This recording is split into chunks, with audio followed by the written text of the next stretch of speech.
ọkùnrin àgàtú ìmọ̀ ló ti ń bọ̀. Mo ṣe ṣiṣẹ́ kan ní oko ń bẹ̀ wọ́n ni mo wá gbúrò ọ̀rọ̀ yín mo ní wá rí yín. Níbi nǹkan méjì mo bá wà. Níbi ọ̀rọ̀ àwọn Fúlàní ni wọ́n fẹ́ràn jẹ oko mi kékeré kan bẹ̀ wọ́n. Oko tó wà ń bí òkè kíní bẹ̀ yẹn àbí. Bẹ́ẹ̀ ni ẹ̀yin náà níjọ́ tó di wàhálà àjọṣe ẹ̀yin náà lè ń bá wọn bẹ̀bẹ̀. Lóòótọ́ ni kò sí oúnjẹ. Oko mi tẹ́sí fẹ́ràn jẹ yín gbà wọ àjọ lọ náà ni o. Nítorí ẹ̀yin máa gbọ́ nítorí pé ń tẹ̀lé ọ débẹ̀ sọ gbọ́ kò sí wàhálà. Ẹ̀gbẹ́ wa ní ìkẹ́lẹ̀ kejì tó sọ pé ọba wa. Ìkẹ́lẹ̀ kejì àní mo máa ń ra dátà. Wọ́n dẹ̀ máa ń kó dátà. Ṣé wọn náà ní fóònù dátà náà gbọ́dọ̀ wà náà ni? Mo ní fóònù. Kí wọ́n ní fóònù sí? A máa fi ń wo nǹkan prógámù kan online ni. A sì tún máa ń test àwọn ọ̀rẹ́ wa tá a ní. Ẹ̀gbẹ́ wa ló mú dátà rẹ tó sọ pé. Dátà òun ọ̀dọ́kùnrin tó gòǹbẹ̀ láti máa ń rà. Tó gbé ta dátà fún ọ. Ọ̀dọ̀ rẹ̀ láti máa ń rà. Tiẹ̀ náà gbọ́ tó gbé ta dátà fún ọ nílẹ̀ Yorùbá. Jàkújà náà máa ń ja ìrìn lóru. Ẹ̀rí dátà rẹ lò. Bẹ́ẹ̀. Ṣé òkè kí wàá tó fi wá òpin kọ́ wá bẹ̀ mí. Pé mo fẹ́ sọ ibi tẹ́yìn tí ń ra tí yín fún mi. Ọ̀fẹ́ bèrè mo ti máa dátà tèmi. Tí mi fi mọ́ dátà mi lò dáadáa tó wọn sí prógámù online òkè ló ṣẹlẹ̀ ni pé jẹ́ ń kọ́ ní kinní kan. Èyí tí mo fẹ́ kọ́ yìí ọ̀rọ̀ àmọ́dọ́gbọ́n lò wẹ́rẹ́wẹ́rẹ́ o sì lè sọ fún àwọn ọ̀rẹ́ rẹ tó bá mọ̀ náà.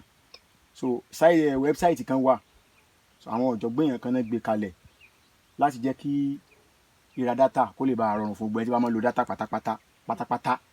Ẹ̀yin tẹ́ ń wà nílé náà ẹ̀yin náà lè jàǹfààní rẹ̀ sọ́ngbọ́n bá kọkàn lọ sí kimakshop.com.ng kí mo pè kimakshop.com.ng www.kimakshop.com.ng so tó bá ti lọ síbẹ̀ tó bá ti click lórí ẹ̀ tó bá ti type tó bá ti click lórí ẹ̀ wọ́n ó gbé kíní yẹn wá fún ọ báyìí tó bá ti gbé wá fún ọ wọ́n sá rẹ́gísítà nọ́mbà rẹ ímeèlì rẹ tó bá ti rẹ́gísítà rẹ̀ tán wọ́n ó béèrè password wọ́n ti gbé ọ wọlé nù.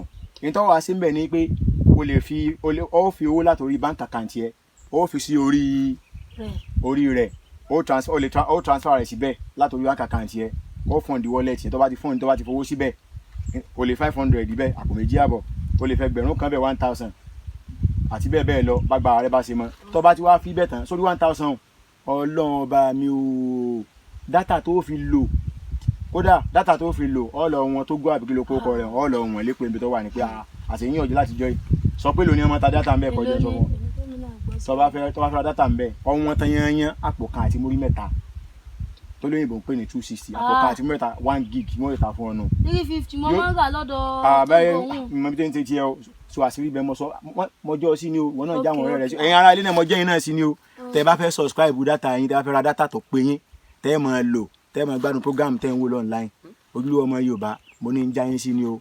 kimakshop.com.ng òun ni kẹ́ ẹ lọ fóònù nọ́mbà yín gmail yín àbẹ́ni email yín ẹ fi sí password ẹ̀rọ bẹ́ẹ̀ kò méjì àbọ̀ lẹ́ẹ̀fi sínú kínní yẹn láti inú bank account yín àbí ẹgbẹ̀rún kan ẹ máa lo dátà lọ fàlàlà kódà ẹ máa gbádùn ẹ̀ ojúlówó ọmọ Yorùbá fún ẹ̀ ó dàbọ̀.